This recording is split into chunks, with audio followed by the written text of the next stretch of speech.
quiet seaside town, an evil laid to rest centuries ago, has risen. An abandoned fortress deep in the swamp holds a secret that could save the village or destroy it. Now, a band of adventurers sets out to dig up the wounds of the past and bring the light of day to the roots of ruin. This is Tabletop Gold.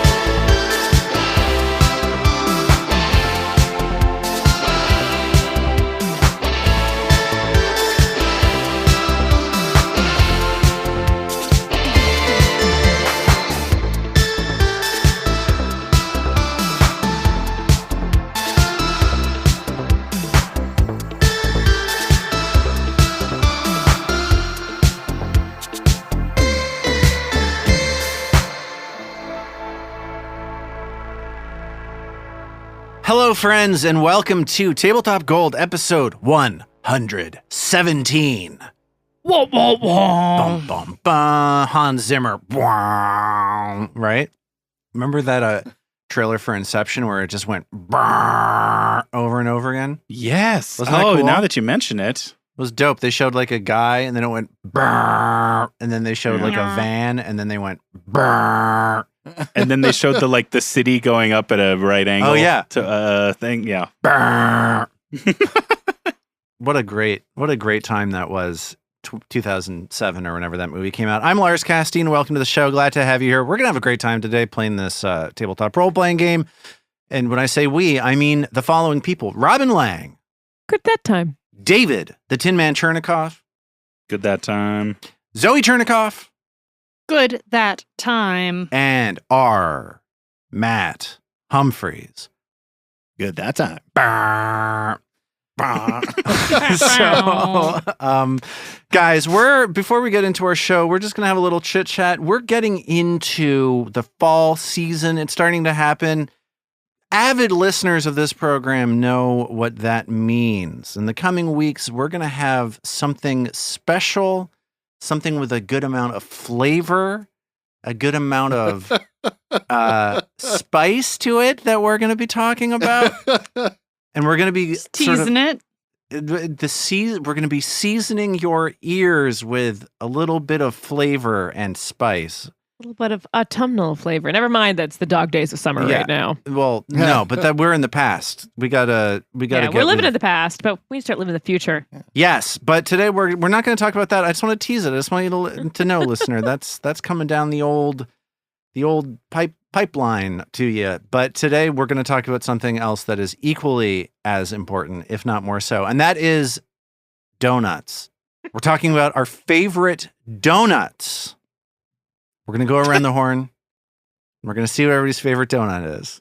Robin, what's your favorite donut? Oh, shit, you started with me on this one. Okay, David, what's your favorite donut?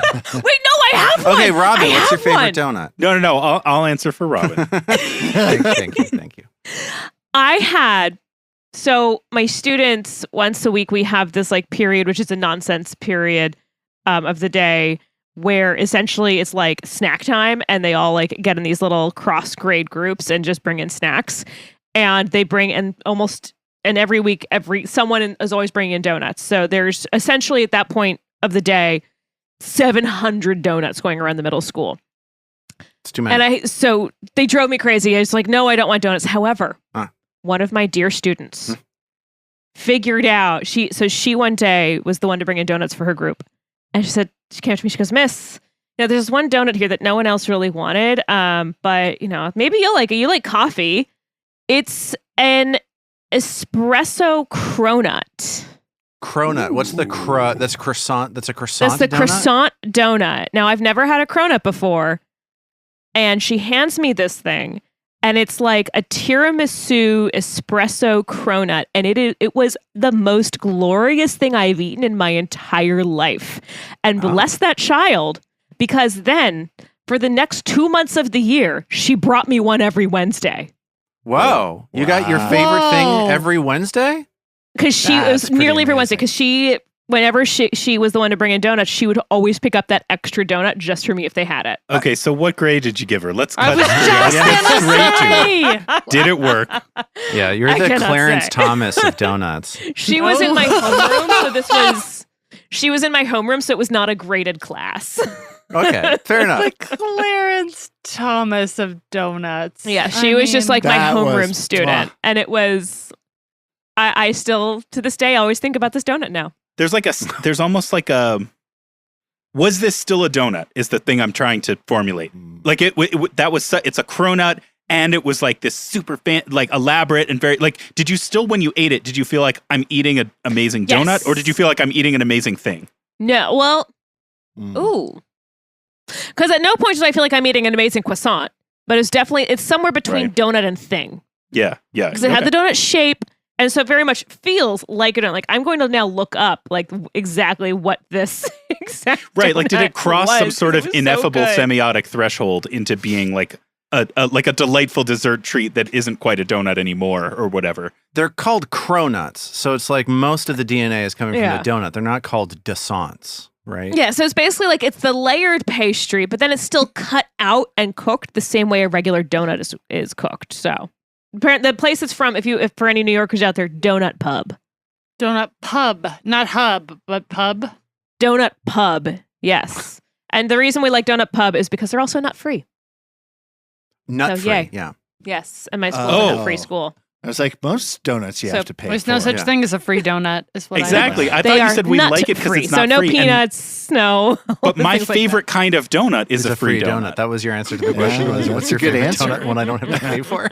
I didn't realize it until just now, but yes. I mean, it was free to me the whole time. I didn't have to pay Yeah, for that's it. true.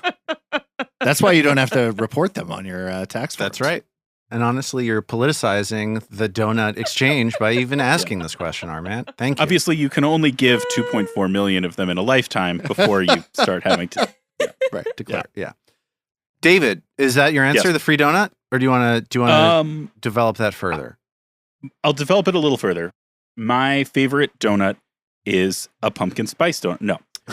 My favorite donut, I go for more not too sweet, not overwhelmingly sweet is my thing. So once you get the like frosting or like a lot of glaze Right. or you've got the super crazy chocolate situation, it tips over the edge for me and I stop enjoying it. Right. And it's so sweet. I feel like I need to get through it.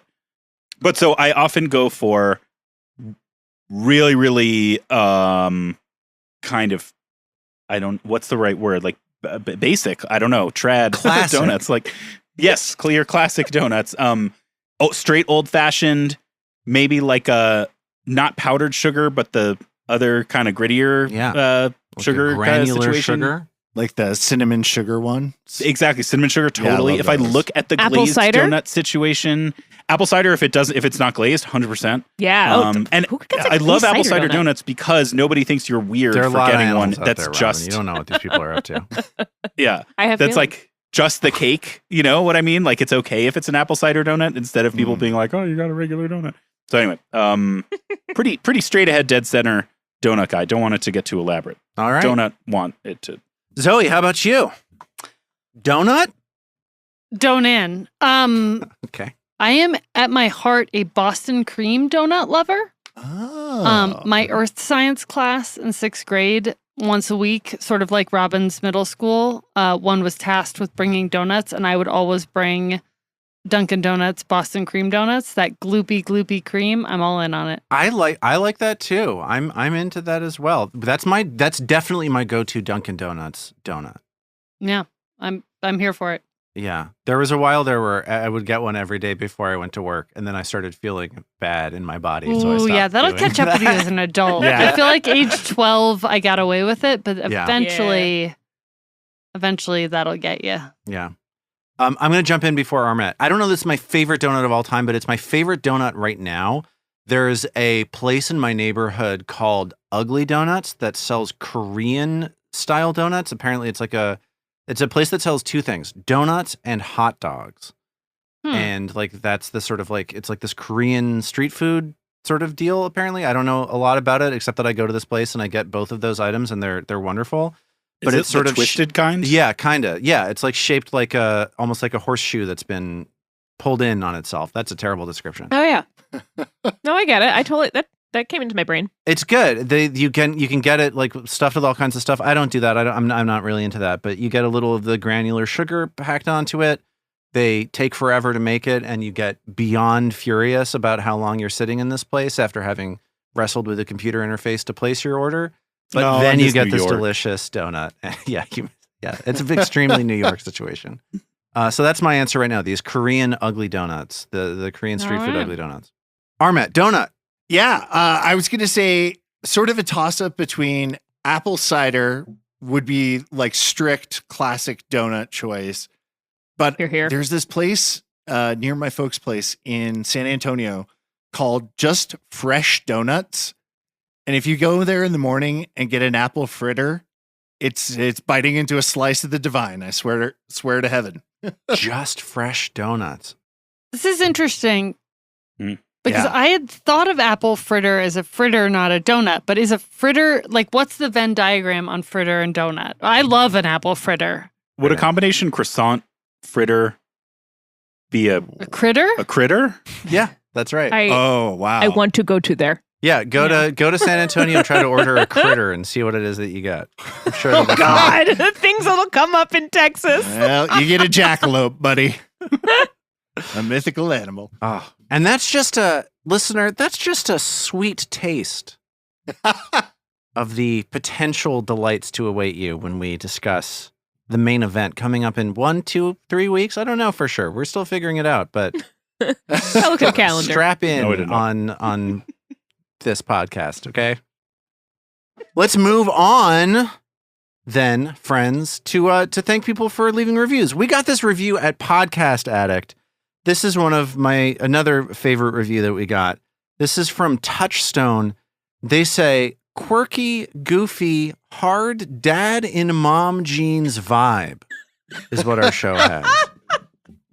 A hard Get it on a Jeez, business thank you. card. dad in mom Yeah. jeans vibe. What does the hard modify there? The vibe is hard. It's like Okay. the vibe is Strong, aggressively aggressive. this way. Yeah. Not We're a going hard ham. dad. in Just mom checking. jeans. Hard dad and mom jeans vibe, not hard Okay. No, dad. is it in dad mom jeans and vibe. mom jeans or dad in mom jeans? It's a hyphenated dad dash in dash mom dash jeans Whoa. Okay. vibe. Wouldn't a hard dad in mom jeans be like every episode of Walker, Texas Ranger? Yes, Ooh. and that's how I'm choosing to interpret it. Is that we are the Walker Texas Ranger. We're the Chuck Norris of tabletop role playing game God. podcast. You think that would have gone to Ain't Slayed Nobody? Yeah, well, they snooze, they lose. We got it. Sucks to them. Let's move on to our game. Long ago, the grand arena in the Abomination Vaults served as a venue where a steady schedule of blood sport would entertain the guests of the sorceress Belcora Haravex. Countless invaders and would-be heroes fought for their lives against an unimaginable variety of monsters from around Galarian. Today, finally, the arena lies dormant, and its final gladiators are you. Having defeated the gargantuan mass of undeath known as a Shanregal behemoth, a creature nurtured here for years by the fallen fleshwarper Jafaki. As you pick through the unbelievable mess left behind by the Shanregal, you contemplate your next steps to make sure the weapon at the vault's core is silenced for good. There's something I want to describe that I don't know that I was able to articulate clearly in the excitement of last week's finale, the end of last week's episode. When Isthin launched that final produce flame and scorched the Shanregal behemoth, this thing disintegrated and collapsed, creating a wave of goop and slime and remains and so on that have eased out to the edges of the arena. This arena right now is not just you're standing in front of this dead Chernicoff behemoth. It's like this creature, as you were fighting, was holding so much stuff together that when it finally collapsed, that stuff just sprays out to the edges of the arena.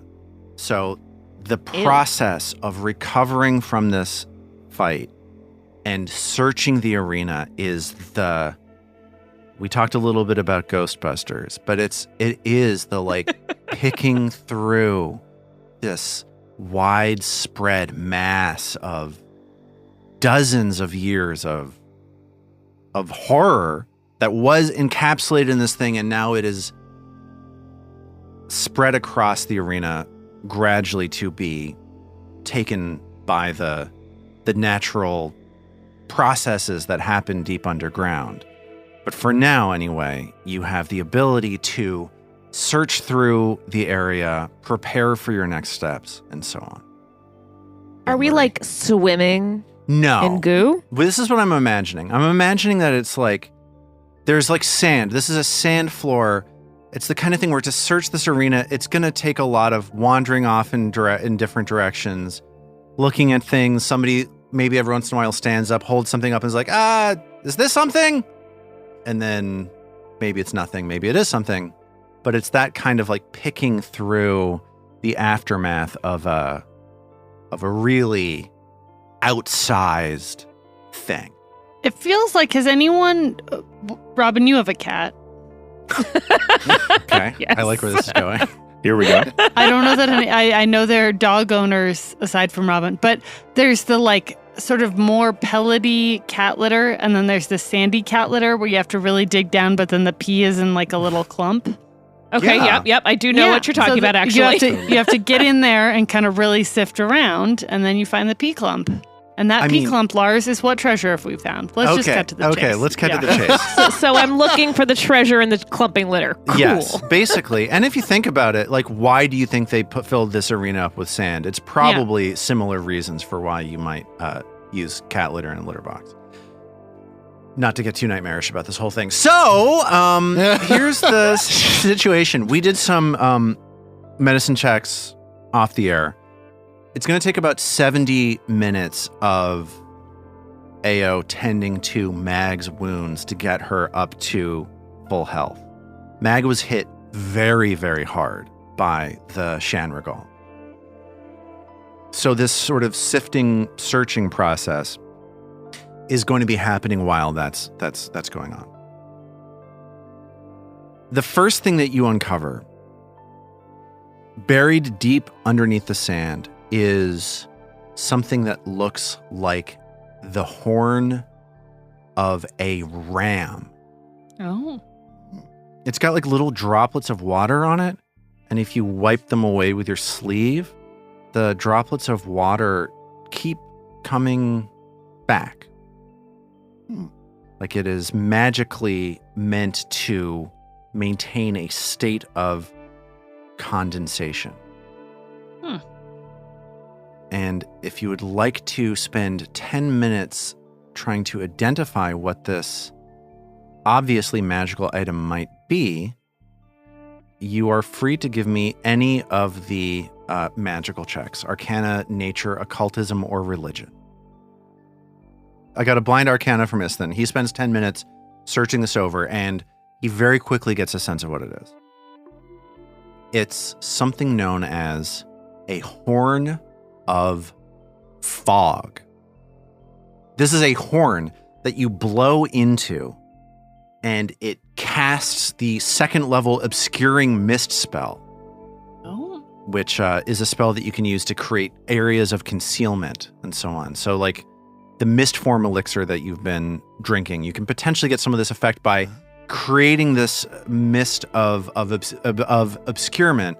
You can be concealed in it. You can do things like get better defense while you're inside this obscuring mist. You could potentially hide. Like Ao could do stealth checks from inside of this mist to disappear if she wanted to. So that's the first item that you find. I was going to say that felt like an AO item to be able to get her sneak attacks. Feels a little non-dramatic. Like there's not any sort of big screaming or shouting or creating a scene. But other than that, yeah. Well, this feels like a trill buff, maybe. It makes noise. It's an instrument. And this is something you can use once per hour. So it's a pretty steadily usable thing. I think before he passes it on to whoever wants it, Iston will look at it sadly and say, "Why couldn't it have been a horn of mead? Ale? Why is tankard?" It's just fog inside this horn. Yeah. The next thing that you find is Trill taking the horn?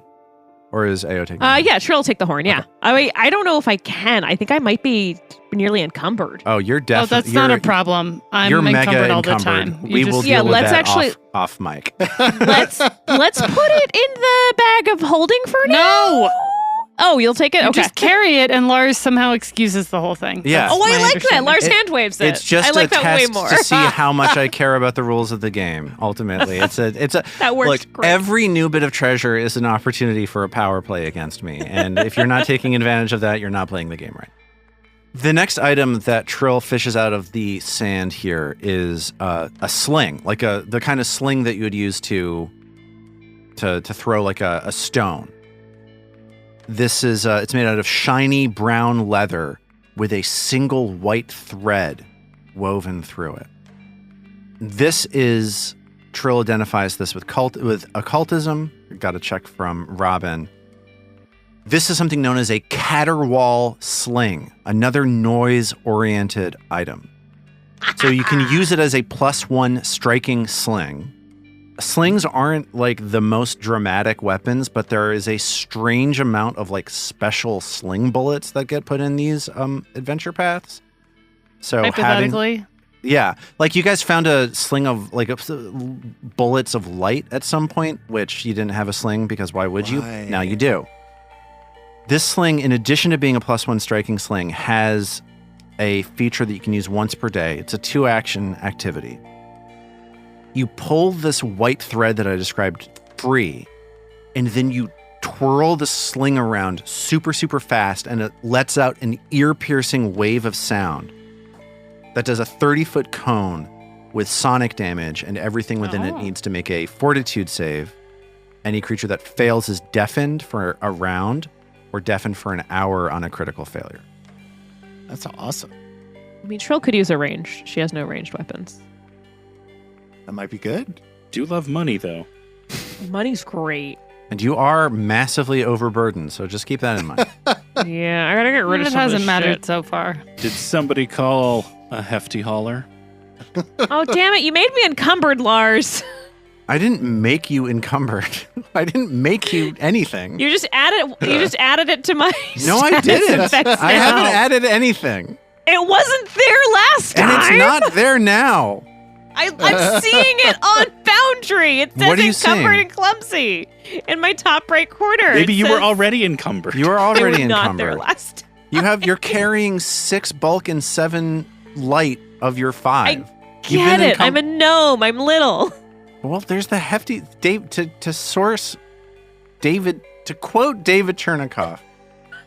The hefty Oh, this hauler is my feed favorite. is right there. Yeah. Anyway, doesn't and matter. I took it. I used a whole feed on it. Yeah, So give me all your stuff. give me the stuff. Yes, that's what I'm trying to do. Okay, so this caterwaul sling, is Trill taking that or are we putting that in the bag? Just put it all in the fucking bag for right now. I gotta figure out my shit. Okay, sorry, I put it in the wrong pocket of the bag, guys. What? Oh, come on. I know, I'm gonna move it. Is this magical gear? Oh, it's a weapon. I'm gonna put it in the weapons folder. Great. Sounds right to me. Yes. Okay, sorry, David. The next thing that you find, and this is a very interesting item. I think maybe you find this just as Mag's wounds are starting to not be quite so bad as Ao's able to heal the last of everything. This is a sort of macabre item that you find. It's a piece of armor made from stitched together pieces of ghoul skin. You see the telltale blue pallor of this skin. If anybody would like to identify that, let me know and then make a check. Trill does another occultism check. Right, and Mag is just lying on the ground being like, oh, for the whole hour. So you identify this, Trill. It's a particularly strange bit of armor, and its name tells you exactly what it is. It's called a ghoul hide. It's a +1 hide armor that gives you a bonus to saving throws against disease and paralysis, but also makes you immune to the paralysis of ghouls. Oh, wow. If you were to put a resilient rune into this, that's the rune that boosts your saving throws, that resistance to sickness and paralysis would get stronger. And that's what you find. That's cool. There's another description that you left out from it. Yeah, so Trill also knows that if an elf were to touch this, so if Isthan were to consider wearing this. Yeah, I think he comes up and is like, look, oh, that looks horrible. What is it? And like reaches out to touch it. And as he touches it, the armor just starts hissing, just from the hatred that ghouls have for elves. So if Isthan were to try to wear this medium armor, the armor would gain the noisy trait, which means that it like screws up all your stealth checks, basically. I think that's very cool. Not for Isthan, of course, but No, I don't think this is his item. I think Trill's fascinated by it. How is it to... Can Trill wear this? I don't think that you have proficiency for it. It's medium armor. I believe that you have light armor proficiency. Yeah, I only have light armor. Mag wears medium armor, but I think that the breastplate that she's wearing probably the math checks out a little bit better on it. Yeah, and I don't know that, since it seems at least close to equivalent, I don't think Mag would be likely to sort of ditch her relatively new, improved armor gear for this kind of weird ghoul skin thing. Right. Like this disgusting item. Do you want to put it on? Yeah, probably not you her. Don't? Probably not her bag. Weird. If it were like significantly beneficial, she probably would. But if it's not, I think she'll put that in the gross viscera section of the bag of holding. There it is. I see it. Perfect. And that's what you find here. So I'm kind of wondering how the four of you feel having defeated and then recovered from this combat and what your next steps might be. It's also like 10 a.m. in the morning? I know I keep harping on this, but like, what a day. I mean, yesterday was a day, right? Yesterday was like 95 episodes long. Yeah. All of this show has been yesterday. And today has already been a pretty big day. You know, I wonder if this kind of jumps out to us, Zoe, because so much of the time when we're recording, you and I have had just incredibly long days. Oh yeah, it's life, right? We're living life through our fun hobby. Yeah. Life imitates art imitates life. Yeah, every day is a winding road. Get a little bit closer to feeling fine. Yeah. I think Mag is a little bit more I don't want to say like at peace, but there's some satisfaction in having come back and done these two, sort of taken care of these two big orders that have been sitting there for a while. To that point, the hydras that are also around, are they inside or outside of Gauntlight? Which is to say, would we have the impression that they could be transported by the lighthouse beam were it to be revived? Or are they more likely to be outside of the effective area of the lighthouse beam, the same way, everything else running around in the swamp would be? Yeah, you got those Gauntlight blueprints that gave you this understanding about how the Abomination vaults operate as like a single item to be used by a phenomenally powerful magic user.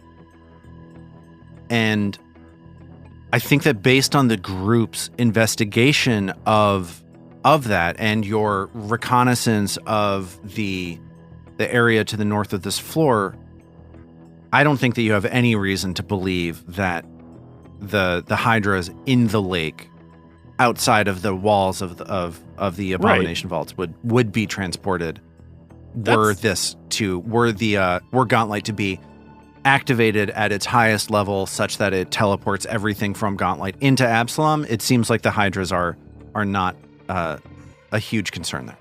That's what I figured, because first we saw them like through a floor, and then we saw them through a magicked stone wall. Right. So in a natural cavern.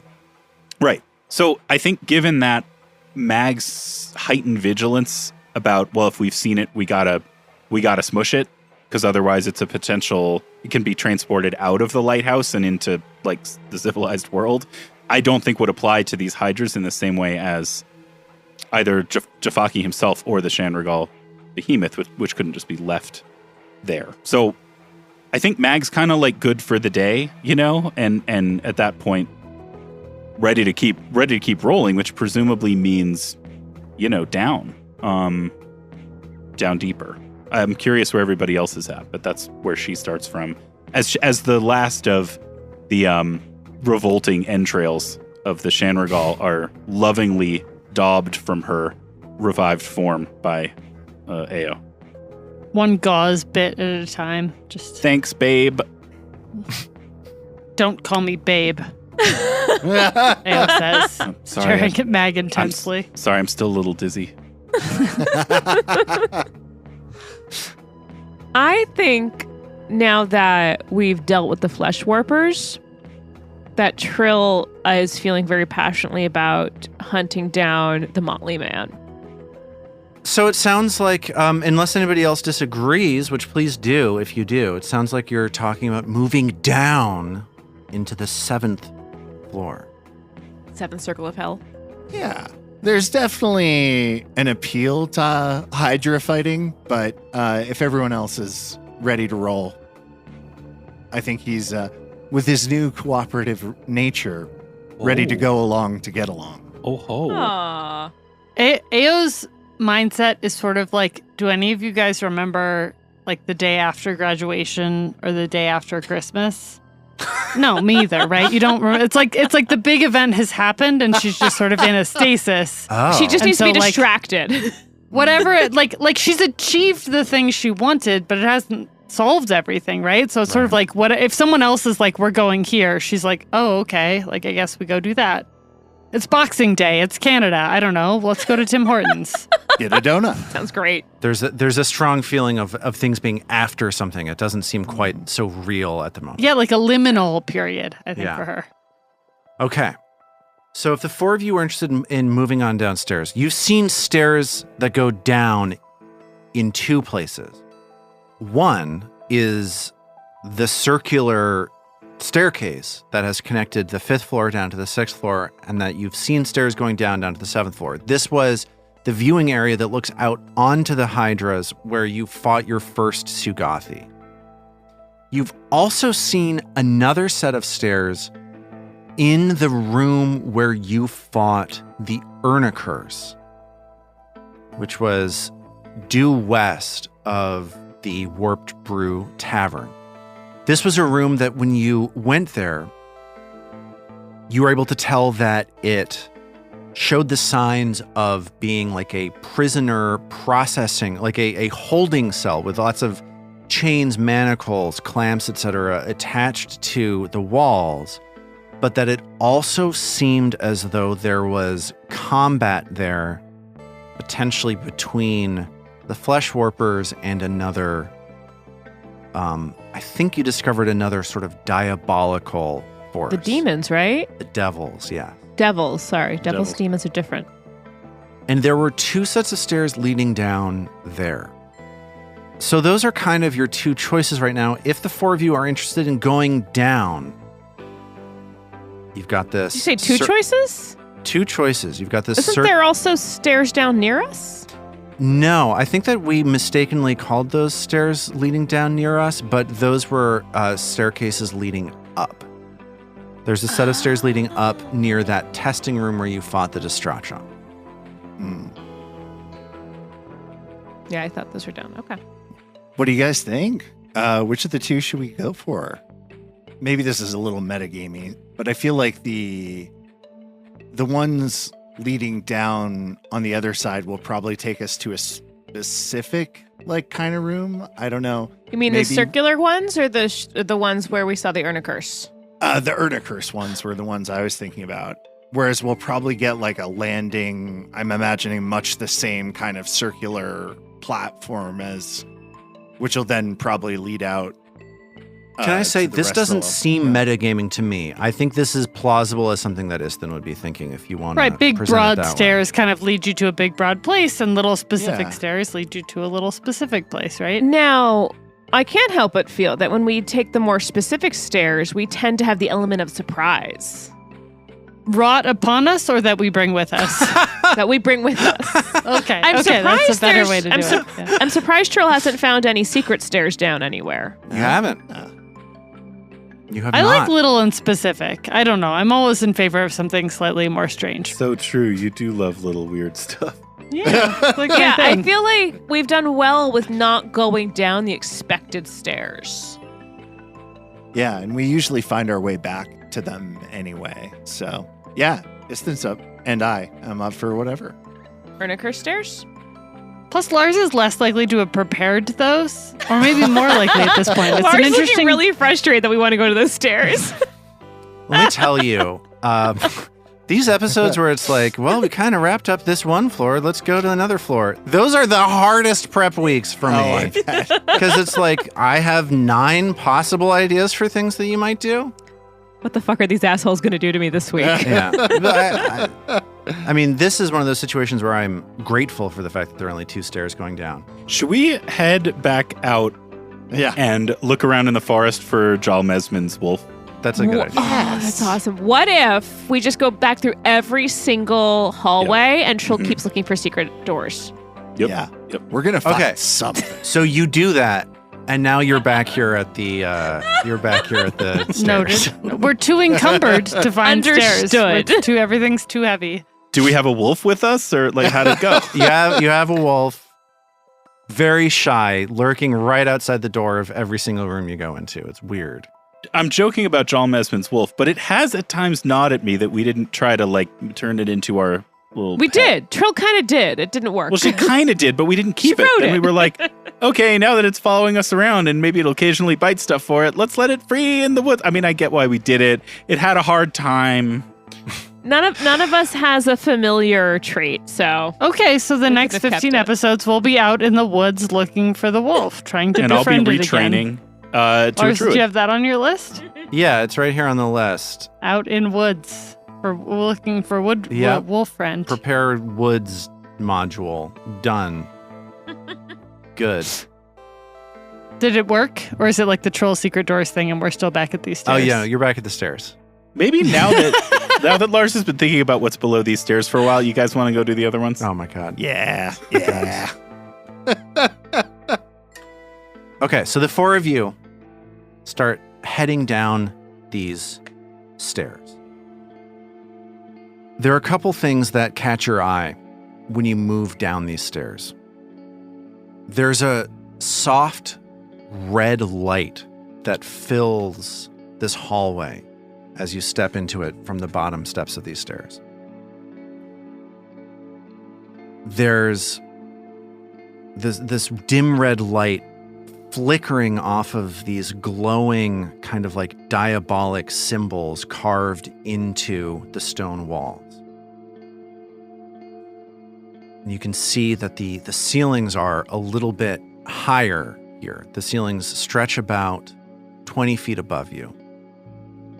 And these halls echo and reverberate with each step that you make down them. Like this shows the sturdy stone, no frills construction of a prison. It's clear that you're stepping into the first, like some sort of back hallway of a prison that Belcora must have built here hundreds of years ago. You know, I know she's evil, but you really have to admire the way she got her zoning permits together, For sure. right? That can't have been easy. The urban design here is chef's kiss. So efficient.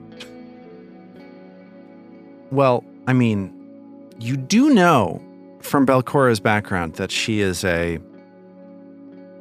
woman who came from some pretty significant privilege. Yeah. And maybe that's part of, maybe she used some of those resources here. Maybe she, as you look down this hallway and realized how like well built and thoughtfully designed this whole thing is, like she clearly was able to enlist the help of all kinds of different creatures to build this enormous underground fortress. So even if she Totally. didn't use her own resources, she had a way of getting people to do very detailed work for her. Yeah. I mean, honestly, it is kind of astounding, all the different like types of horrors we've encountered thus far. And types of ways that she kind of ensnared and attracted people to participate. Like there's been drawing people in with religious messianic propaganda. There have been devils like contracted to do part of it. There seemingly was at least one person motivated by romance. There's nice things here that attract people, or attract creatures, I should say, like to it. So it's sort of arsenal of motivation, manipulation, coercion tactics as well. It's pretty wild. There's also been cutting into flesh, cutting up flesh, tattooing flesh, sewing flesh from one creature to another creature, making effigies out of other people's flesh. Yum. Yeah. I feel like a bunch of flesh Stuff. And I really admire cult leaders. I know I do. yeah. Well, I don't know. Admire is just slippery. But, you know, on some level, you got to hand it to him. You know, trains run on time. Choo choo. So the four of you finish walking down these steps. You notice the ceilings, this strange red light, sigils, flames coming off of these echoing stone walls. And you're standing in a long hallway stretching from the north to the south. And you can see that a short distance in front of you, there are walls with doors built into them. This entire area is in dim red light, so you don't necessarily need the Wayfinder or your light spells to see that far in front of you. But you're essentially in a hallway that ends in these stone doors with small sliding windows. And there is a portcullis at the northern end of the room. What would you like to do? How's everything looking, you know, suspicious, terrifying trap-wise? So Mag can start searching, for sure. Ao does the same, Okay. looking for traps. Ao starts searching, Istin looking too. around for traps. Sorry, Armin, did you say Istin does too? Yeah, he'll definitely be searching Girls as well. searching too, definitely. Okay. Would Mag be scouting for danger in Mag general? typically scouts, but I don't know. Something about the narrow corridor with the portcullis. Look, she's not very adept at it, but what she lacks in skill, she makes up for in hypervigilance. Okay. I mean, if everyone else is searching, would maybe Trill's investigating? What skill would you like to investigate with? Occult. Okay. So Trill is trying to see if her knowledge of the occult can contribute in any meaningful way to this search as you sort of creep down the hallway, Ao, Istin, and Mag all searching around for hidden things. After Ao and Istin take about 2 steps down the hallway, it's clear that there is something, or maybe multiple things, about 20 feet in front of you, near this first door leading off to the east. You hear the faintest sound of coughing and gasping for air. Sounds like a humanoid. And you pick up these strange disturbances in the air right in front of that door. And you hear just the faintest sound of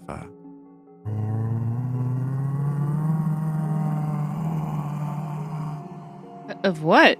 Trill. Did that audio not make it through to Oh, you? no, we heard it. Okay. We I heard just it. heard like creepy noise. Could we recall knowledge on what we hear? I'm going to give it to Trill for a couple of reasons. She's investigating using occultism, and she's also a master of a relevant lore here.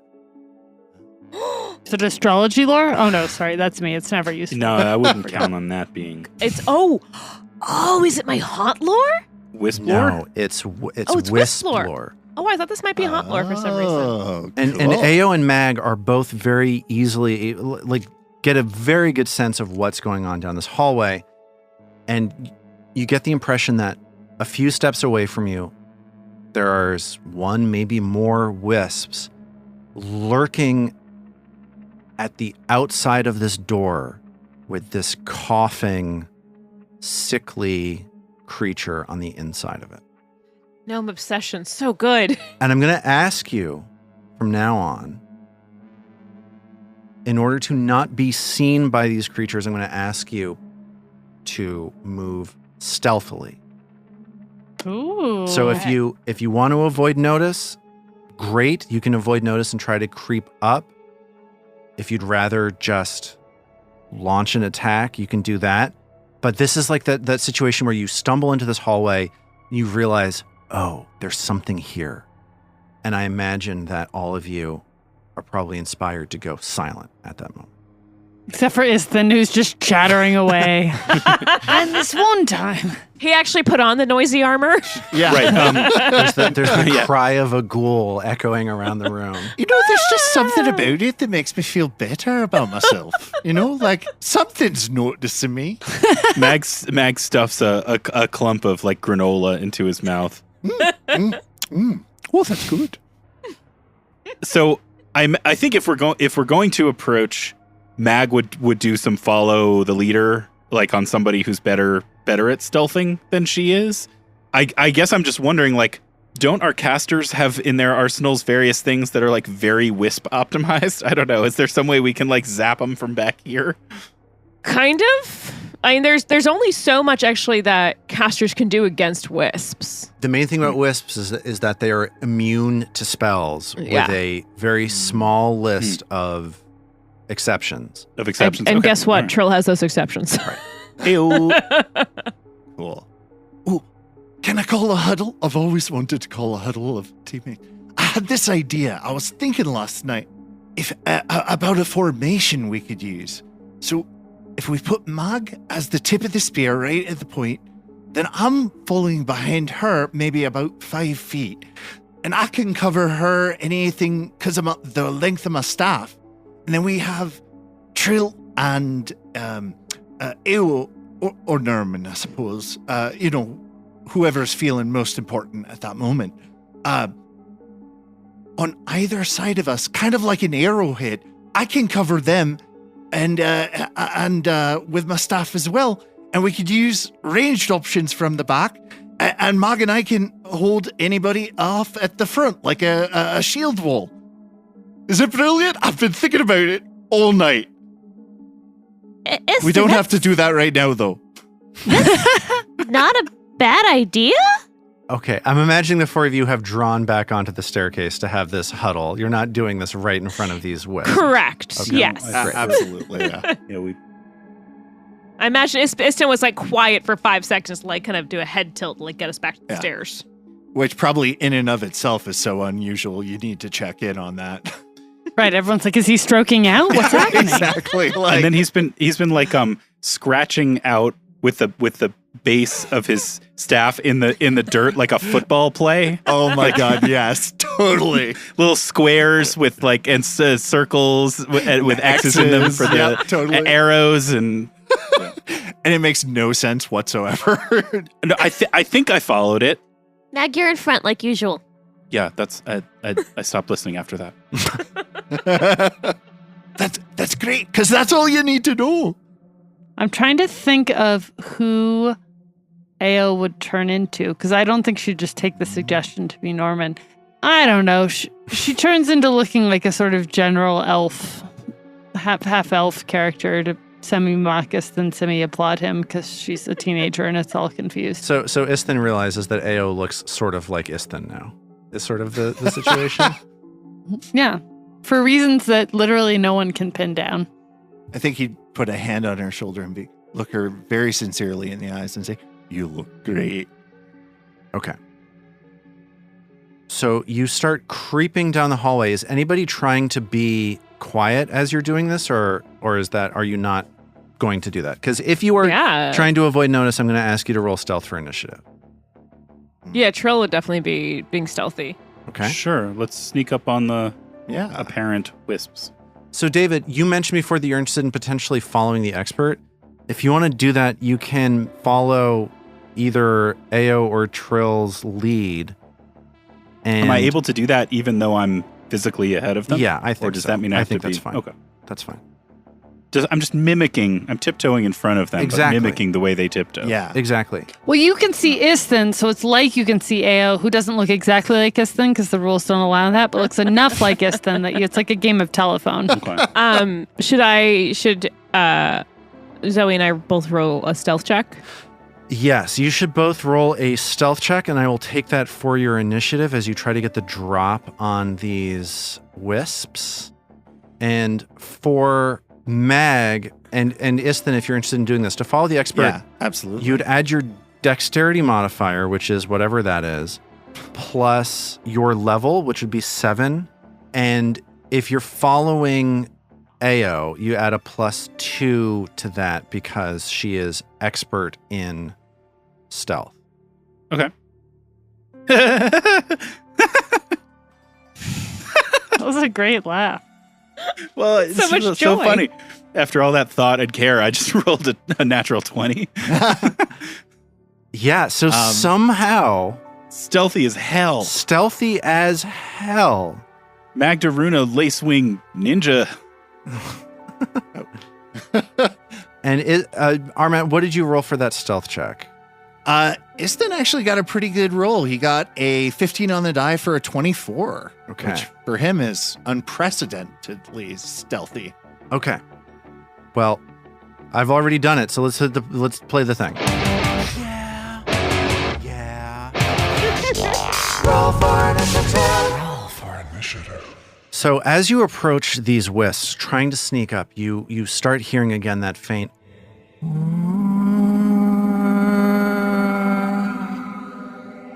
And you hear from the other side of this door this coughing like, leave me be, please leave me be. You see this outline, you hear the sound of the wisps approaching. I've already asked for everybody's initiative. I haven't asked for Trill. How did Trill do? Trill ended up with a 28th. Okay. So what that means is that Mag is out first, Ao is second, Trill is third, then Istin is fourth, but all 4 of you are able to get close and start acting before these wisps start moving. So somehow, I don't know how this happened, Mag is up first at the beginning of round 1. As you see these 2 wisps in front of you. So you know where they are, but you can't see them, which makes them hidden from you. Anything targeting them is going to take a DC 11 flat check. Well, I think hilariously, I think despite my wonderful roll, I think Mag would delay because when we fought these things in the past, there have been measures taken by other folks in the party that have made them easier to hit. So I think Mag would get ready, steel herself, tense up, knuckles white on the maul, but pause for a moment and wait for others. Okay, so Mag gets close to the wisps, pauses to let others go first. It's now either Ao or Trill's turn. Ao's going to fall back too, so Troll can go. So first thing Trill's going to do then is lingering comp for Inspire Courage. Because Inspire Courage, if I recall correctly without reading it in front of me, also gives a boost against fear effects, right? That's correct, I believe, yeah. Aha. Insert the fire emoji here. Hey. So that's a 19 on the die for 38. It's a critical success. All right, critical That- success. Plus 19 modifier is just wild. Helpful. It's a helpful modifier. So we Can I start just with say, that. though, that as you start singing that song, that's loud, and as Trill starts singing that song, the wisps start getting louder. As you see these fluctuations in the air in front of you start to get excited and notice you. This makes Trill a little nervous. She takes a deep breath, and she's going to cast Fairy Fire on the area where the sound's coming from so that they're easier. Because right now you said they're not invisible, but they're... They are invisible, but you can oh, hear they them, are so invisible. you know what square they're in. They're hidden from you. So they're hidden, so Trill's going to cast Fairy Fire to make them more visible to everyone. Okay. Awesome. So huge. So But what let's go color? ahead. You know, make it fashion. Ooh, good question. I feel like at this level they're going to be red. It just goes with everything else. So this red fire washes over the wisps, and they are now no longer hidden from you, but they are so instead they are concealed. Which means that, again, there's a flat check, but it is a lower flat check. It is a DC 5 flat check rather than a DC 11 flat check. Better. That's a better flat check. I'd take the Huge, 5 over the yeah. 11. Yeah, it was worth it. Okay, and that is Trill's turn. That is her 3 actions. All right, now it's up to either Ao or Mag as you see these invisible howling forms in front of you coated in red light. Who's it going to be? Mag, I can't quite get on the other side of him to flank, which is a shame. Sorry, AO. So Mag will move, and I guess she'll take up a position next to the one that's farther away, sort of deeper into this hallway. And then... Oh, I guess I'll go ahead and rage first. Why not? What does that sound like? Oh, okay, so we're raging because we see a wisp in a narrow hallway, so I guess it would be something like, ah! And that reverberates around the hall. Like that echoes loud, and the sickly voice on the other side of this door stops for a second. Okay, so what would that sound like? That would be like, ah!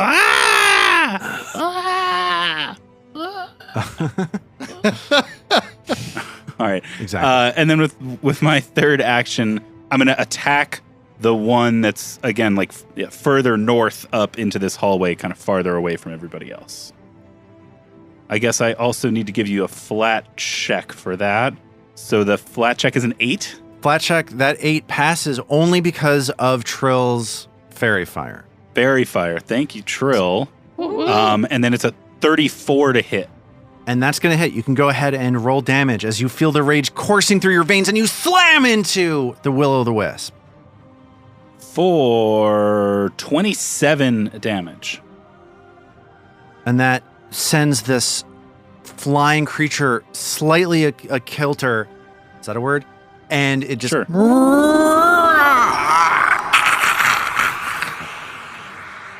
As it seems like it's very, very badly injured by that. Nice. And that's my turn. It is now Ao's turn. You see Mag run forward, scream, and slam into one of these wisps on the door leading to the east. What are you going to do? Remind me what we know about wisps from the past. I think basically the broad strokes that you're probably able to remember is that they are immune to magic Right. and that they go invisible and that they love to eat fear, basically. Love to eat fear. Who among us doesn't love to eat fear? Ao is going to, I think is just sort of like in a heightened state. So she charges up and pulls out her kukri and just stabs the wisp. She's in a sort of manic state. And because you're going before the wisp, the wisp is going to be flat-footed to you. So you will get to apply sneak attack damage should you hit. 8 on the flak check, 31 to hit. Yes. So you manage to see this concealed creature in front of you. You slash at it with this bloodletting kukri, and that hits. And that does 16 points of damage.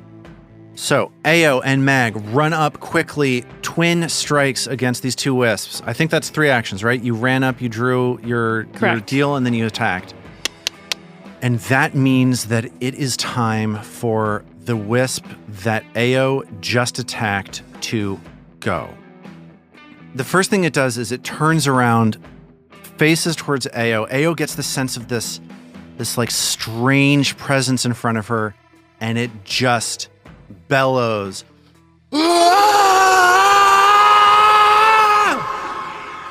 In Ao's face. That's my voice, guys. Thank you for the show. Wow.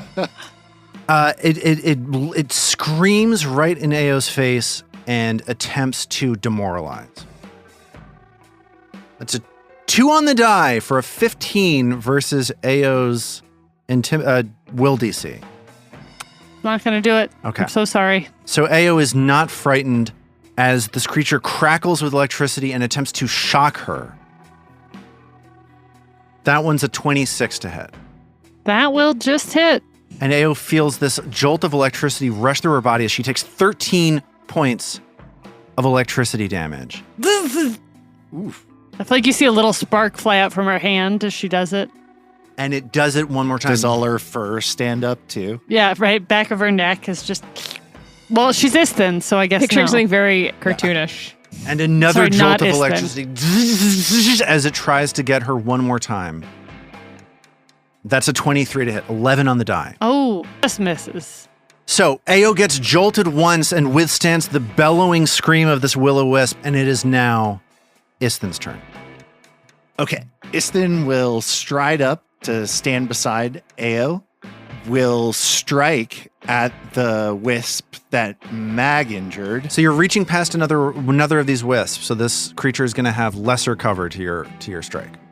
All right. Well, then maybe I'll just go up another stride, a further square, 5 feet into standing next to Mag, so I'll be directly adjacent to it. That is an 18 on the die for the flat check and a 20 on the die for the hit. Ooh. Whoa. Oh boy. Nice. Nice. Okay. Nice. The crit that you just drew is called Crushed Trachea. I'm going to say this creature don't have no trachea. We're just going to ignore the card. I was gonna say Totally cool with it's me. card 27, my lucky number. 32 damage. 32 damage against the will-o-wisp is enough for Istin to extinguish it quickly. Runs up, Awesome. bam! And that moan disappears as the wisp evaporates into this strange glowing rain of particles. Super cool. Now I'm going to use an action that I haven't really gotten a chance to use yet. I don't know if it's the right call or not, but I'm doing it. Magus's analysis. So basically the way it works is that after a Magus makes a strike against a creature, they have some knowledge of how it acts to compare to their arcane knowledge. And so I get a +1 circumstance bonus to a recall knowledge check. You could use occultism or a relevant lore if you wanted to. But you can also Okay. just use the basic action macro and it'll give me the right check. Oh, cool. I'll use that. Okay. So Istin, as he strikes through this wisp, uses his Magus's analysis and knows a lot about this creature. I've already told you a fair amount. What sort of information are you looking for about Will-o'-the-Wisp? What do you think Istin is might know here? Lowest save, maybe? Yeah. Or any weakness. So I'll tell you, the lowest save is an incredibly low save. It is a fortitude save. These are not sturdy creatures. These are essentially energy in the shape of this invisible skull floating around in front of you. Huh. These are not sturdy creatures. Fortitude is absolutely the way to go. Cool. And that's his turn. Okay. As Istin ends his turn, it's the top of round 2. The 3 of you in the front, that's Mag, Istin, and Ao, are bunched around this door that had these 2 wisps lurking outside of it. There's 1 wisp remaining as Trill waits a short distance south in the hallway. It's now Trill's turn. Trill's gonna stay exactly where she is, because as we all know, she fucking hates wisps. And Trill's just gonna straight up bring out the big boy. And Trill's gonna target that wisp and send off 3 magic missiles. Okay. Nice. I guess level 3, because level 4 doesn't, like, there's no point for her to go up to level 4, right? Because it ends up being the same thing.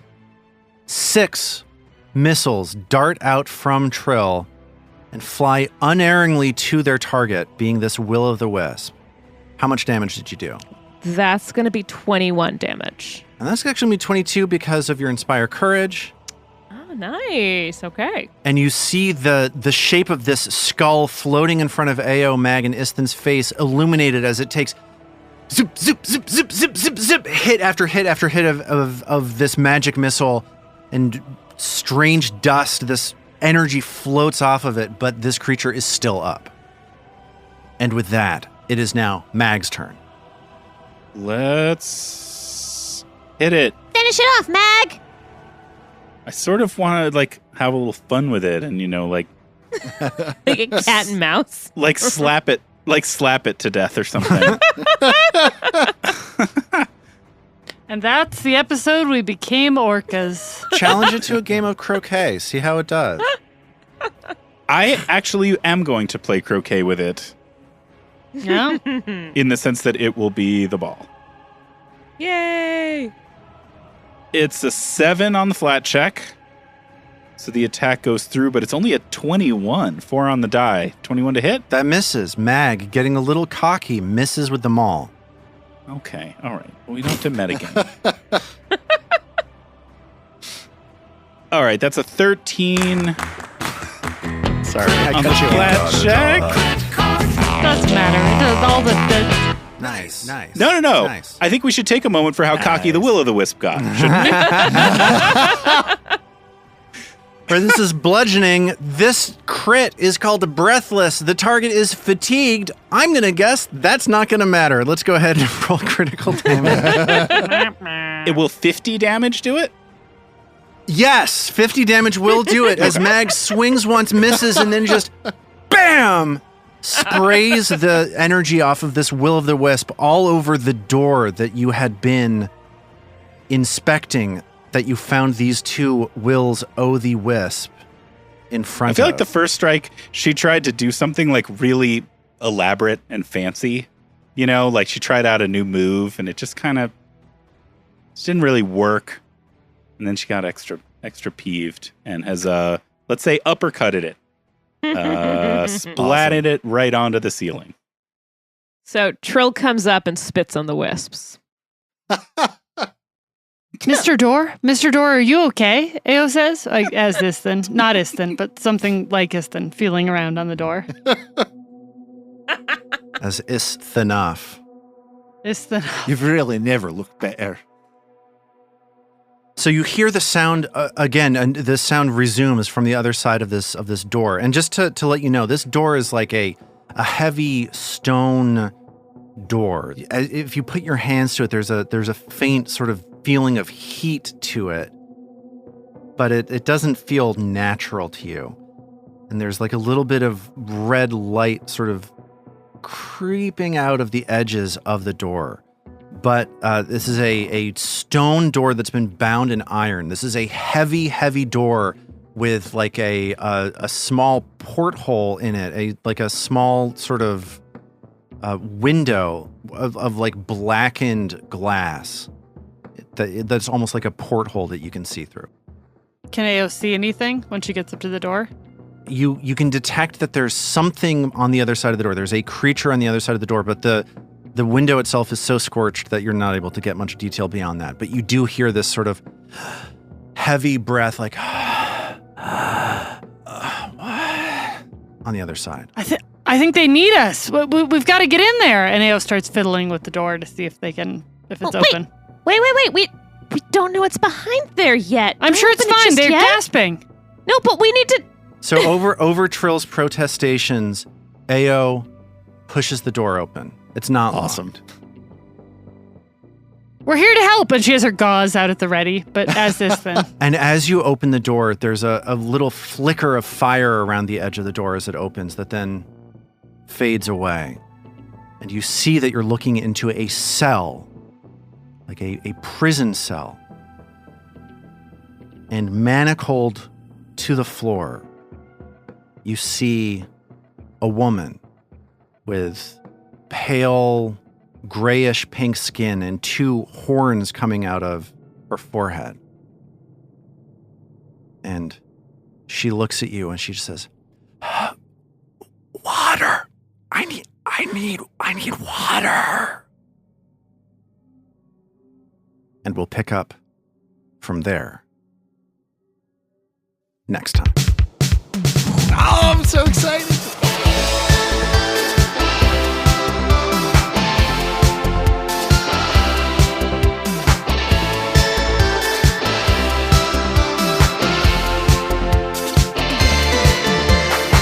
Roots of Ruin is a Tabletop Gold production produced under the Paizo Incorporated Community Use Policy, using trademarks and copyrights owned by Paizo that are covered under that policy. Paizo does not recognize, endorse, or sponsor this project in any way, and we are expressly prohibited from charging you to use or access this content. For more information about Paizo Inc. and Paizo products, visit paizo.com. All original characters and content in the Roots of Ruin are the property of Tabletop Gold, and all rights are reserved. We at Tabletop Gold would love to hear from you. On our website, tabletopgold.com, you can learn more about us and our shows, pick up great merch, and connect to the best online community in all of podcasting. Thanks for listening.